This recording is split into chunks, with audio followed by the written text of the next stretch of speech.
When I opened my eyes again, everything still felt dark.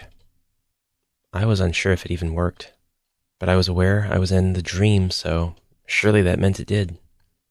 But why was it so dark? I felt as though I could hardly see. I tried to feel for my surroundings, but there was nothing around me. And when I moved my arms, they felt heavy. I tried to walk around, maybe find some light, and my legs felt heavy too, as if there was great pressure all around me.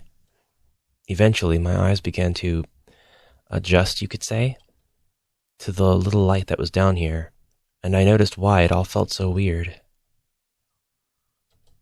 I was under the water?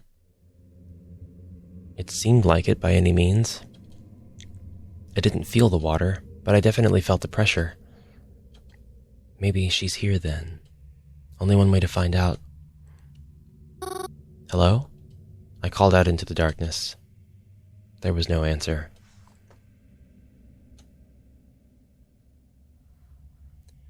The more I walked, the more uneasy I felt.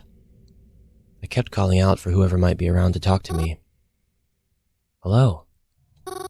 Please don't be scared. I just want to talk, that's all. Hello? Anybody? Twyla? Is there even anybody here? I want to wake up now. Please, can I wake up? Please? If there's nothing here, I don't want to stay. Please let me wake up. Please. Huh? Hey, let go. That hurts. Ow! Stop it, let me go. Stop! Stop! Something had grabbed me, quite harshly. I tried to shake it off, but I felt almost powerless doing so. It was so dark, I couldn't see it, but its grip remained. Ow! It was hard to explain, but it hurt. This sensation, it felt like it was burning itself into my skin. Before I knew it, I felt more hands on me. Stop it, let me go! Let me go! It was then that I was able to get a good look at its face. All their faces. Now, I'm usually not someone too squeamish. I had a pet tarantula, and I had never blinked at the gore effects in horror movies. I'm not someone easily grossed out, but this. I felt like I could puke. It was revolting. Their faces, their poor faces. What happened to them? Where did your eye go? Where's your jaw? Please don't look at me like that. I'm not the one who did it. Please stop. You're dragging me down. I don't want this. I don't want this.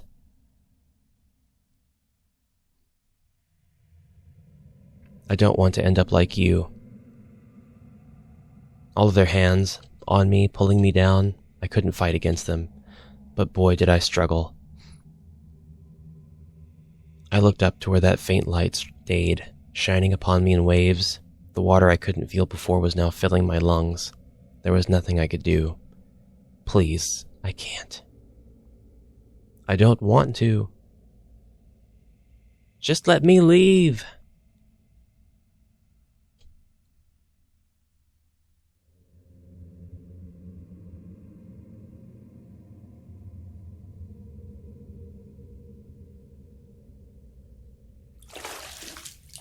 Oh.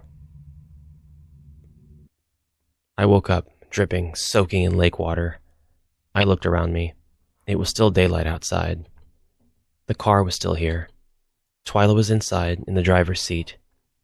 She seemed to be screaming at someone on the phone, but she hung up shortly. And when she noticed me awake outside, she got out of the car. And I stood up to meet her. Oh good, you're awake. Sorry. I had to take a phone call and I didn't want to wake you. When did you get all wet? Twyla! I can't do this anymore, Twy. Huh? I'm sorry, but I can't do this. The fuck do you mean? I can't help you with the investigation anymore. It's too much for me. I sneak into places, I lie to people, It's stressing me out. And just now, just thinking about it made me feel weak in my legs.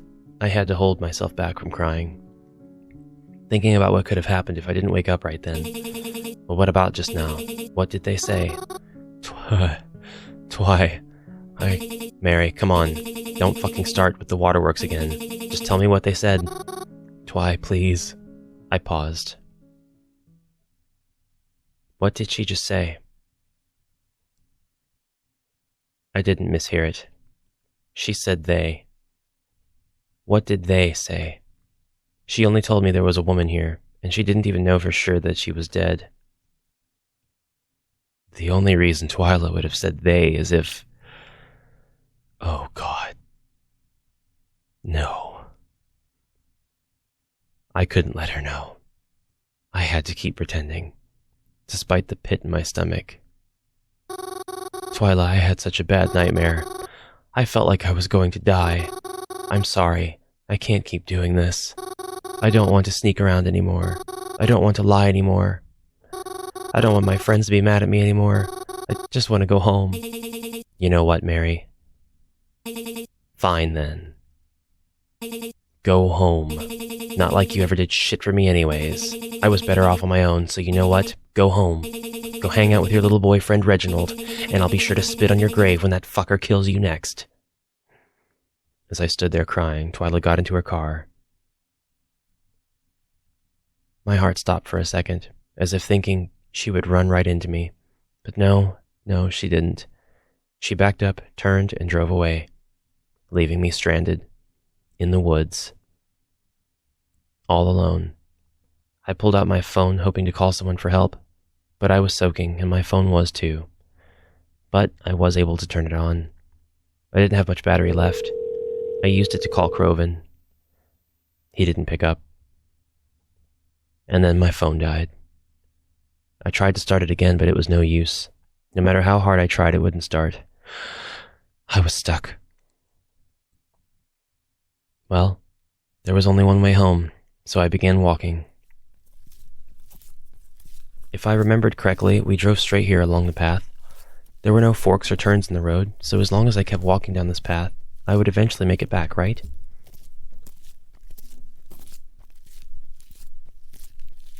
I was starving.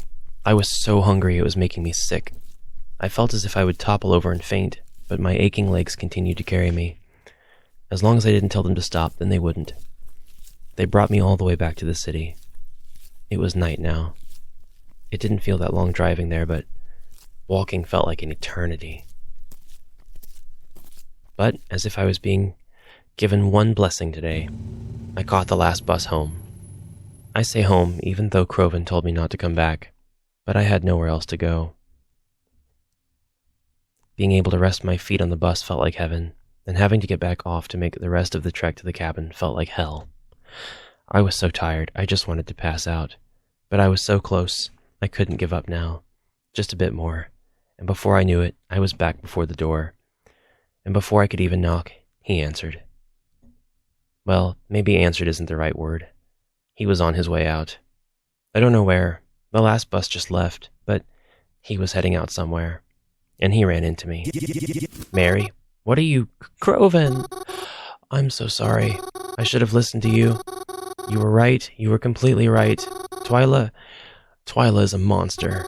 I wish I never ever met her. I'm so sorry, Croven. I'm so sorry. Please, please forgive me. I'll never doubt you again. He was still for what felt like forever. Come on, you can't stay mad at Mary. I didn't know how he was going to react, but I was thankful for the way that he did.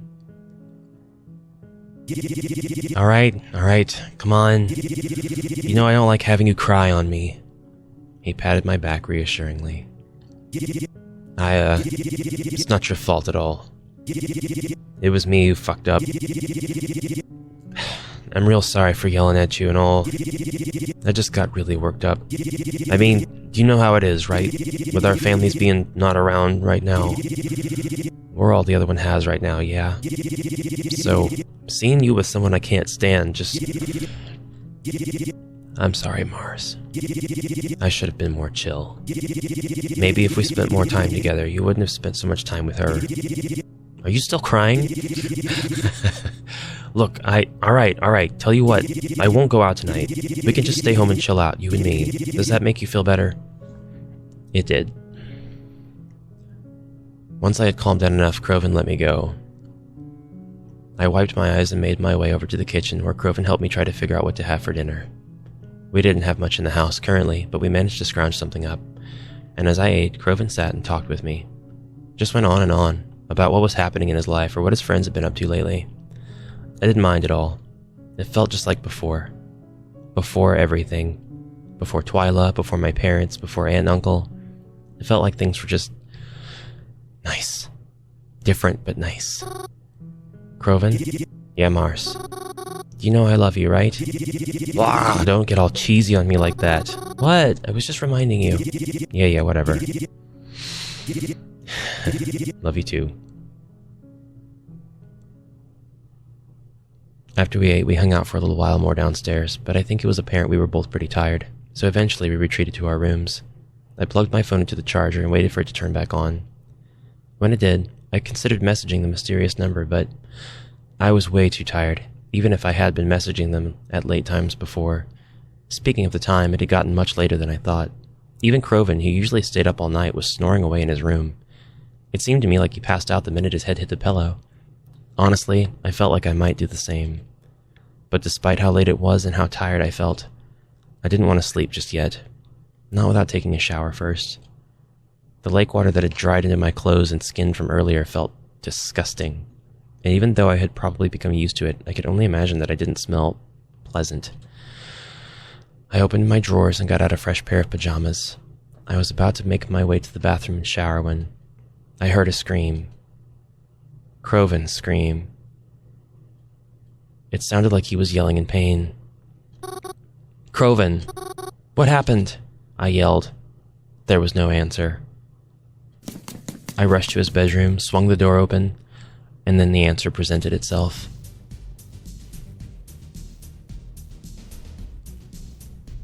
There stood Twyla, sledgehammer in hand. I had no idea how she got in or how she found us, but she was here now, standing over Croven, who was clutching his ankle in pain. Did she smash it? Before Croven could even try to fight against her, she dealt a swift blow to his abdomen, and Croven was pushed to the floor in pain. And then, she turned around to face me. Good evening, Mary. Twyla! What is all this? You look shocked. Perhaps I was beginning to give you too much credit. You're just as stupid as I thought you were. Why are you here? Please, leave us alone. You said you were done with me. Oh, I am. But I'm not done with him, she said, gesturing to Croven on the floor. Ugh. He sputtered in pain. He clearly wanted to fight back, but Twyla seemed to put him in a position incapable of doing so. He reached a hand out to grab her. Twyla stomped on it. What are you talking about? I don't understand any of this. You know, Mary, you didn't really help me find the butcher, but you did help me find out where Croven lives, so I guess I can't be too upset with you after all. And how lucky it is that we're in a secluded forest where no one can hear him scream. So thanks, I guess. Stop talking like that. Just tell me what's going on. Sure, alright, but only because you helped me so much. It's only fair I tell you in return. And I'm a fair person, aren't I? I won't go too deep into it, and I don't want to overstay my welcome, but let's just say Croven and I have been enemies for a while. You already knew that, right? Well, as for things you don't know, you probably don't know Croven as well as you thought you did. Shut up! Croven said from his spot on the floor. You don't need to tell her any of this shit. Oh, but don't I? She asked, after all. Anyways, like I was saying, we went to the lake today, right? And I asked you to talk to the people there for me. I bet you have your own ideas about how all those people wound up there, but I guess you never would have thought your poor little friend over here is the reason they're there. What? Croven? Listen, it's... Twyla kicked Croven in the mouth. Oh my god, don't feel sorry for him. He isn't worth it. After learning the truth about him, I doubt you'll even miss him once he's dead. Dead? Of course. I can't let him keep on living. Do you really want him to live after the heinous things he's been doing? There's a lot more that you don't know. I don't trust you, Twyla. Oh? That's so. It is so. I don't trust you at all. There's gotta be more to it than that. All you ever did was make me feel bad. All the things I did for you made me feel awful. I trust Croven. I've known him my whole life, and even if he did something bad, I trust that he has a good reason for doing it. Well, if that's how you feel, then you can die with him. Huh? Twyla had pulled out a lighter and threw it to the side. The fire began to spread almost immediately. I know you've modified it a bit, but this place is still mostly wood, correct? It should have no trouble burning to the ground in a few minutes. Are you insane? My best guess is if you want to get out alive, you'll have to leave him behind, but you'd never do that, right? Ha! I guess we'll see. Twyla ran right out the door, shoving me aside in the process. I barely had the time to collect all my thoughts. I barely had the time to focus on anything other than getting out of here. The Twyla I saw tonight was much different from the Twyla I thought I knew. But if there's one thing we agreed upon now, it's that I would never leave Croven behind like this. I ran over to Croven and helped him get to his feet. Even though you should stay low in fires, I don't think I would have been able to help him otherwise. Croven, I'm so sorry. It's all my fault. If I just... Shut up. He coughed out as he accepted my help. We're not going to worry about that right now. We need to get out of here. Then I can focus. And then I'll fucking kill that bitch Twyla. Okay. I picked Croven up off the floor and wrapped his arm around my shoulders. We shuffled out the door of his bedroom. The fire had already spread out here, but luckily there was an open path to the stairs. I helped him down them one at a time. I could feel the stairs begin to fall victim to the heat. They felt like straw under our feet, but thankfully, we had made it to the bottom with no issues. We were so close. All we had to do was get to the front door, but that proved itself problematic. Try as we might, the door wasn't opening a budge. I couldn't even get the handle to turn. Fuck you! Croven cried in frustration. That son of a bitch, I'm gonna kill her, I swear to God, who does she think she is? If she thinks she's gonna get away with... I tried to remain calm. The back door. We can make it to the back door. It'll be okay. Let's go. Croven also attempted to calm himself, though it seemed to be proving more difficult for him with each second that passed. We made a slow turn, aiming ourselves toward the kitchen, and we started walking again. But with Croven's injuries, we were slow. And the fire wasn't patient with us. It spread and it spread as we sludged our way across the living room.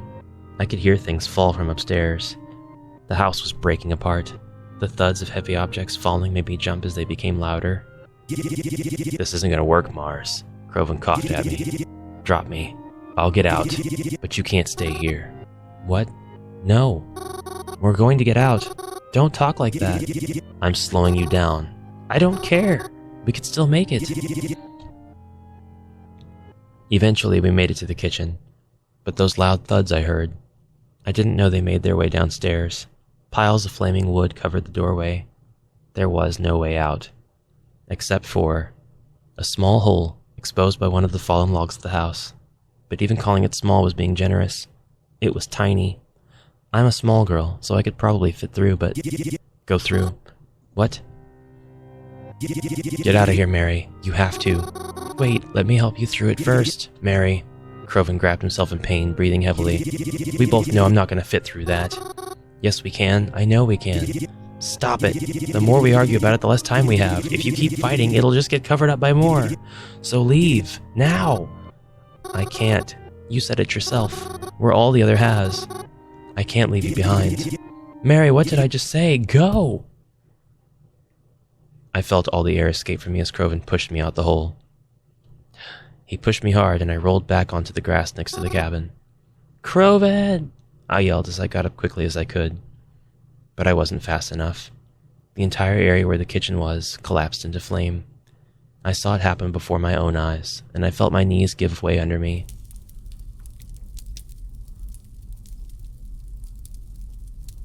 This can't be real, can it? This is just another bad dream. And I'll wake up. I have to wake up. Because he can't.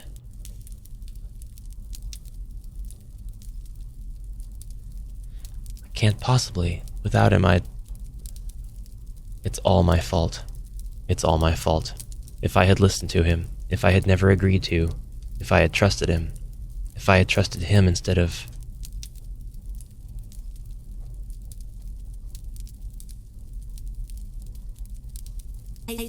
Are you crying over him? It's not like he deserves it, but I can understand why he would be upset. It's okay, Mary. I won't do to you what I did to him. I think he'd be able to help me again. I know it didn't work out how we intended the first time, but I have a feeling you'll get us somewhere. I mean, look where you brought us this time. It wasn't expected, but a nice surprise nonetheless. Still crying? Don't worry. We'll take good care of you. That was a while ago. I don't know exactly how long, nor do I think I would be capable in saying how long. I don't like to think about that day. If you're wondering how my life has been since then, it's mostly the same. I'm just much more miserable now. Like before, I do what Twyla tells me to. Only this time I don't have a choice. I'm too afraid of what she'll do if I don't. I haven't told anyone about what happened either. Again, I'm too afraid. It's exhausting living like this, but I have no other choice. The mysterious number that had been messaging me stopped ever since that night. And as for my parents, they never returned. So I'm stuck with Twyla until I don't even know how long. Forever, as far as I can tell. I do have some times to myself, though, like right now, and I'm on my way to spend it the same way I always do. When I get off the bus, I'm back on the path to where the old cabin was. The grass and leaves crunch under my feet. The dirt is the same as it had always been, and as I approach the cabin, I can already feel my eyes begin to well with tears at its sorry state. Burned into nothing but a black, ashy mess of debris and old memories. No one has cleaned it up, and I don't know if anyone ever will. And I know that he is still in there. It's his grave now. So I make sure to pay my respects when given the time. I try to see him too. I try so hard to see him. All the ghosts still talk to me the way they do before. I walk to the back porch of the house, or rather, where it should be. I kneel down and rest my head atop the burnt wood. I close my eyes and try to rest. I want to fall asleep, and I hope that when I do, he'll be there waiting for me like everyone else has been. He never is. Bad end. Ashes, ashes, we all fall. That is almost the last ending. We will now work towards the true ending of Cemetery Mary. I'm pretty excited to see where this goes, because there are things in all three routes that have so much going on as far as dynamics between the characters, and I hope that a lot of it gets tied together in the last route. Again, I'm not going to be playing through any content that I've already played through. We'll be picking up the next episode, or rather the last episode, from the beginning of the true ending. So, I'll take care of getting us there, and I hope you'll look forward to it. Thank you very much for watching. I'll see you in the next episode. Until then, have a great rest of your day, and bye for now.